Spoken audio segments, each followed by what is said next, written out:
Good morning, everyone, from Manhattan in New York City. I can't believe I'm here, and I also can't believe I'm going where I'm about to go today. This is embarkation day, which means today is the day that I need to head over to Brooklyn Cruise Terminal and board Cunard's Queen Mary 2. Now, this is a ship that I've wanted to go on for years. I've seen the ship once before in Southampton, but to be honest, actually getting on board has always been quite a distant dream until today. So my boarding time is 2:15 p.m, which means I've just got enough time to relax with my coffee and build up all the courage I need to go out there and face a city as intense as New York. But while I make my way over to the terminal, let me leave you with a bit of a display of what Christmas has looked like here in New York. By the time you watch this, it won't be Christmas 2023. But yeah, it's been a pretty amazing 48 hours here. So let me show you that while I pack my bag and head to the ship.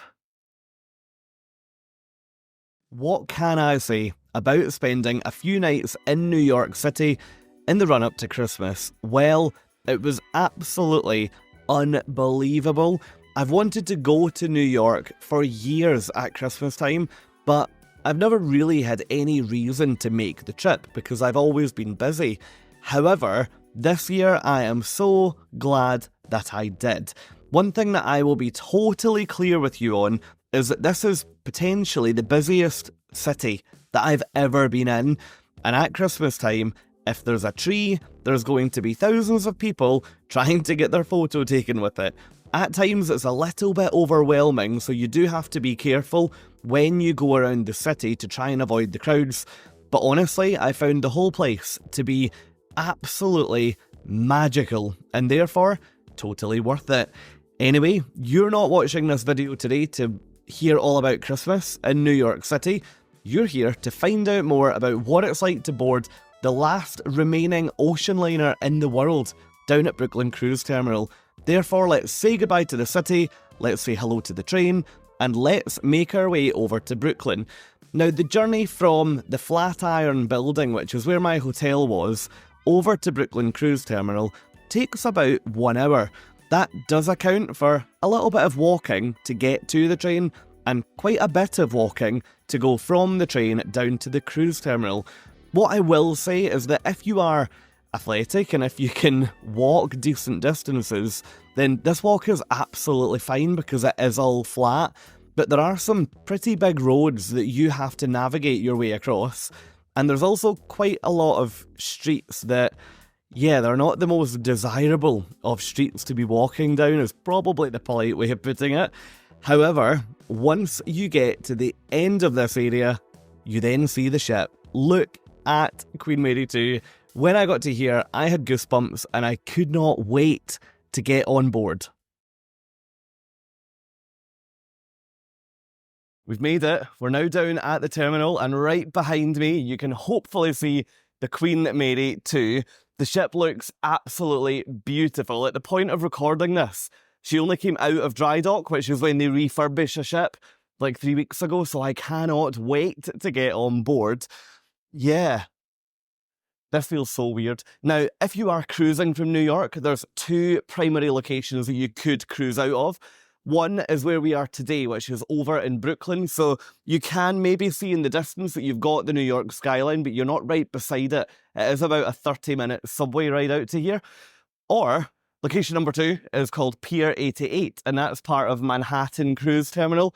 Now, if you've watched my channel for a while, then the previous time I cruised out of here in Brooklyn was on MSC Meraviglia, and the previous time I sailed out of Manhattan Cruise Terminal was on Norwegian Escape. Personally, I much prefer the Sailaway from Manhattan because you get everything you get from sailing out of here, but it's much closer. So you actually go right past the Statue of Liberty, you go right underneath the main skyline rather than just looking at it over in the distance. That said, this is going to be absolutely remarkable today. I just need to get rid of these bags because I'm now fed up looking at them, to be perfectly honest with you. But in terms of how I got here today, I went down to 23rd Street in Manhattan, jumped down on to the Underground and took it all the way to, well, about a 25-minute walk from the terminal here.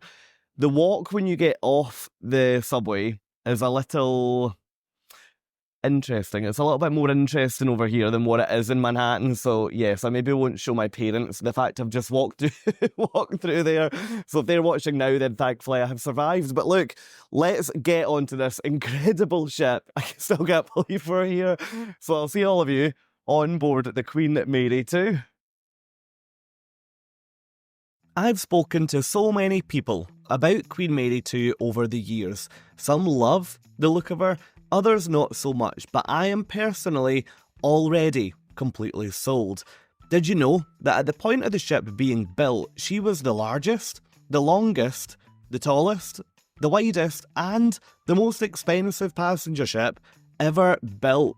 She was christened by Her Majesty Queen Elizabeth II on the 8th of January 2004, so it's really important to remember this is not a new cruise ship that we're boarding today. This is in fact a really historic ocean liner. Handing over luggage today was super straightforward. All you had to do was give your bags to any of these people here in high vis, and then it was time to cross the road and enter the terminal. I have boarded at this terminal before, didn't have the best experience, but today, wow. If you were cruising in a premium grade cabin or suite, you would check in on the left, or for people like me, you'd be going in on the right. However, that didn't matter because look at how quiet it was. It was amazing. Before I knew it, it was time to cross over that Queen Mary 2 floor mat, head across that bridge, and get onto the ship. And my goodness, what waited for me in there, I will never forget. Remember, I was travelling just before Christmas, and the ship looked absolutely stunning. Let's head upstairs to check out the cabin, and I'll see you there to show you around.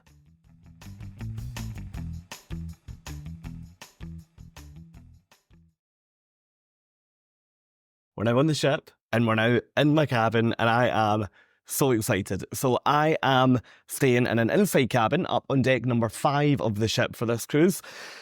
It's actually really, really nice. I think this is done much nicer than my inside cabin on Queen Elizabeth, which is one of the other Cunard ships. But this one does feel significantly smaller. Now, I would be surprised if this has been touched during the recent refit, because to be honest, it's lovely, it's really comfortable, it's very classic, but some parts of it are dated. So let me show you the room. So when you come in, you've basically just got what you have with every other cruise ship cabin, where you've got storage on the left, the bed straight in front of you, you've got 2 big lamps, one on either side of the bed. The lighting in here is good. It's quite a bright and airy cabin. I think that's probably why I'm liking it. I hate when you come in a cruise ship cabin and it's really, really dark. Anyway, the one part of this room that I feel lets it down is the bathroom. In there, it does feel, to be perfectly honest, pretty old-fashioned and pretty tired. However, you have to remember the age of the ship. You're not on a brand new cruise ship here. You are on, I guess, a little bit of Cunard history here. So yeah, you definitely have to appreciate that this isn't like a modern cruise ship. But yeah, overall first impressions of the room, I may as well sit down. Overall first impressions of the room, pretty good. I'm looking forward to spending the next weekend here. This cruise for me is all about relaxing and detaching. I feel as though that maybe rhymes, but that's what this week for me is all about, switching off from the real world. When I did my last Transatlantic, which was 14 nights on Virgin's Valiant Lady, I just found it incredible because you are in the middle of nowhere. You have no one for hundreds and hundreds, if not thousands of miles all around you or beneath you. And yeah, it's just lovely to totally remove yourself from the stresses of everyday life, I guess. So I'm really looking forward to that over the next couple of days. My immediate plan, though, I am going to get connected to the internet, so I need to figure out how to do that. And then I'm also going to head up and get lunch up at the buffet, because that is what is on offer today.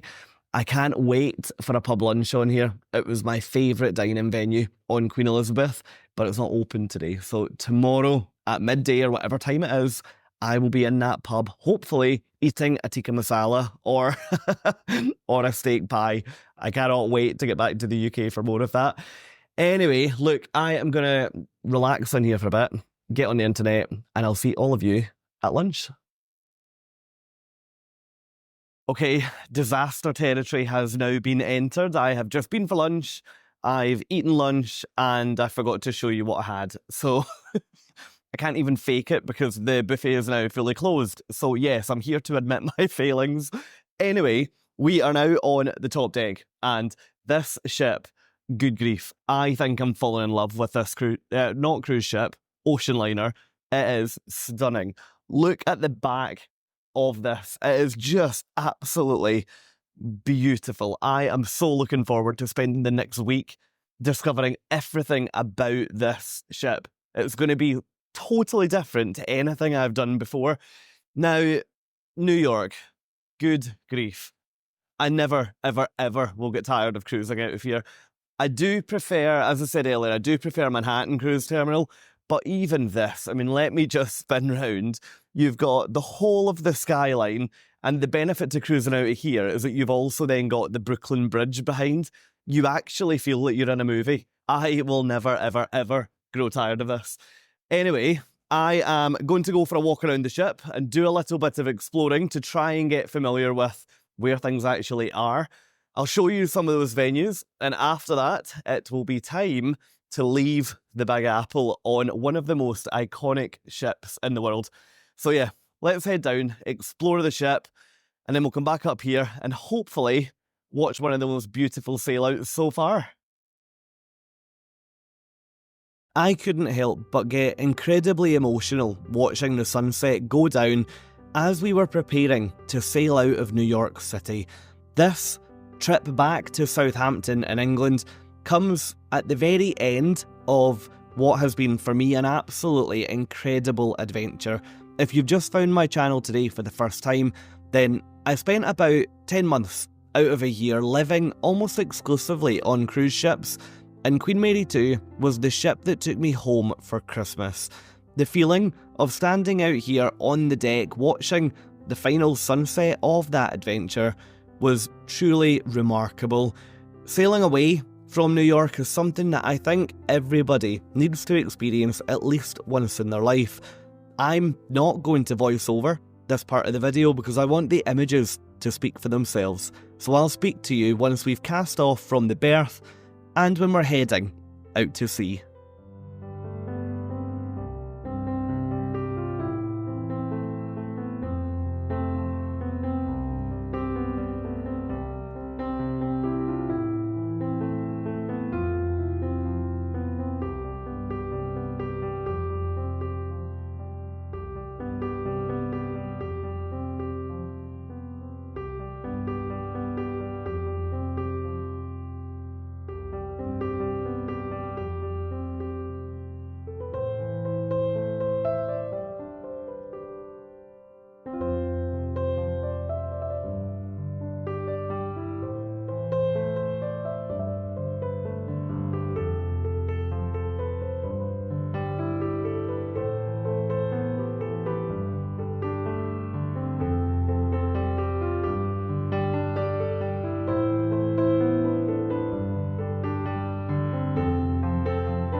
And just like that, we have pushed off and we are now heading out of New York Harbour. and then into the Atlantic Ocean. Now, the decks are a little bit windy tonight, so if my microphone picks up a lot of wind, then I do apologise. There's also a very bright green light that I can't turn off, so yes, that's probably all over my face at the moment. So it's probably like we're on one of those haunted shows and we're walking around, but I can't really hide it.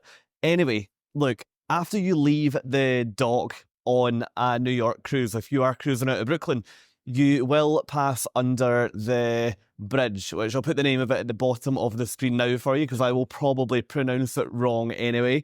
Now, that's one of the highlights of cruising out of the harbour, because tonight we've only got a 4.5 metre clearance between the bottom of the bridge and the top of our funnel. So yes, it's very, very interesting to watch.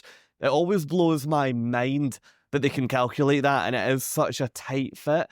While that maybe doesn't sound too much, that's about 3 times the height of me, which on a cruise ship this size, yeah, I find it remarkable every single time I think about it. Anyway, cruising away from that skyline, honestly, if you've not done that, please add that to your bucket list. It is an experience that every single time it just takes the words totally away. Like, I am speechless every single time I do it. I'm covered in goosebumps, and yeah, it's a very emotional Sailaway as well, but yeah. Anyway, bridge time. It's also freezing, so my hands are like, oh, they're beginning to hurt. Do you know that way when you're out in the cold and then your hands get sore? That's what I'm feeling right now. So let's head over, watch us pass under the bridge, and I'll catch up with all of you back down in the cabin.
I'm now in the cabin, and one thing we need to talk about before we even think about tonight is laundry. One thing that I love about a Cunard cruise is that you get self-service laundry rooms on board. What that means is that rather than me having to pay $30, $35 per bag of dirty laundry, I just fill a machine, put some detergent in, which is provided by Cunard, and then 40 minutes later, my washing machine is done, and then half an hour later, my dryer is done. So yeah, I'm a really, really big fan of the included laundry rooms on this cruise ship. Maybe I should stop calling it a cruise ship. However, the one thing that I would always judge other people for doing is night number 1 of their holiday, they go and fill a washing machine with all their stuff. And that's exactly what I've done. So it's not even 7 p.m. yet, and my clothes are already spinning in the washing machine before I've even had my dinner. So it's feeling very productive so far. Now, Sailaway. Sailing out of New York tonight was amazing. And I mean, I find going out of New York such a monumental occasion. The decks are always like really nice and busy. Everyone's trying to get that perfect view and that perfect shot. That tonight was, it's just so iconic. Like the thing that triggered me up there. So when I was just watching the skyline, and you've got the Brooklyn Bridge, you've got all the skyscrapers in Manhattan, you then pass the Statue of Liberty. It wasn't even the view that got me. It was, and this might sound ridiculous, it was the noise. So all you could hear was, like, famously in New York, you hear a lot of sirens. I could hear a siren really, really clearly, and then it got quieter and quieter, and then the noise of the traffic and the noise of the horns and the noise of everything just sort of got a little bit quieter as we went out. And that's when I just thought, oh my goodness, I'm actually like leaving. I actually I actually can't really talk about this, but that's when I thought, right, I'm actually like leaving America now. And I've had sorry, I've had an absolute ball over the last couple of months, and I came here in August, and I've basically been like more or less back to back over here until now, which is the middle of December. And yeah, it just feels like a huge chunk of my life that I've spent over here in the last few months. And yeah, I'm obviously really excited for the next week, and I can't wait to go back to the UK now. But there was just something really, really special about sailing out tonight, and I genuinely will remember that for the rest of the rest of my life. It was amazing. But anyway, dinner tonight. Let's let's get back on a positive note. So dinner tonight, I have decided, because I was a bit wobbled at Sailaway, as you can probably tell, and I thought, do you know what? I don't really want to go to the dining room and sit around talking to people tonight. I just want to chill and just kind of gather myself, because I've had a day today where I think I'm just on a bit of an emotional roller coaster, to be honest with you. So I am gonna have room service dinner tonight, which I really, really enjoy room service dinners on a Cunard cruise. You can see here the menu is absolutely enormous, and I already know what I'm going to go for, and that is going to be the Thai green chicken and coconut curry. And I always ask them to do me a side of French fries with mayonnaise, and maybe even coleslaw as a little treat tonight to perk me back up. After that, I'm going to try and I am going to go down to the show, and then also just go and chill out somewhere with a couple of drinks and, yeah, enjoy my first night on board. But yeah, all up off to a very, very good start so far. I'm going to go and phone my dinner while my washing is spinning in the machine. And while they're doing that, I'm going to shower and get ready for the night ahead. Don't worry, after my little wobble upstairs, I enjoyed dinner in the peace and quiet of my room, and then I was ready to come down here to the Queen's Room, which is one of the most famous venues on board Cunard ships. This is the onboard ballroom, and you'll find a Queen's Room on every single ship in the Cunard Line fleet. I loved spending time in here when I cruised on board Queen Elizabeth, so I already knew I was going to really enjoy this experience on Queen Mary too. Personally, I am absolutely not a dancer. I can't think of anything worse than getting up on that dance floor, but there is so much seating here where if you are like me and you also don't want to bring your dancing shoes onto your cruise, please don't worry. I did think that everybody on Cunard would be up dancing, but that is simply not the case. So if you're like me, grab a glass of wine and just people watch. Elsewhere around the ship tonight was still looking absolutely stunning. Rather than push myself tonight, I just decided to go for a walk, check everything out, and try and familiarise myself with this absolutely beautiful ship. I'd like to thank you for watching Embarkation Day today. I really hope you've enjoyed it. If you'd like to join me and see more on board Queen Mary 2, come and check out this video. In here, I'll be giving you a full ship tour of this absolutely marvellous ship. I'll show you every single venue on every single deck, all the way from the bottom, right up to the top. I'll see you over there. Thank you so much for watching, and have a great day.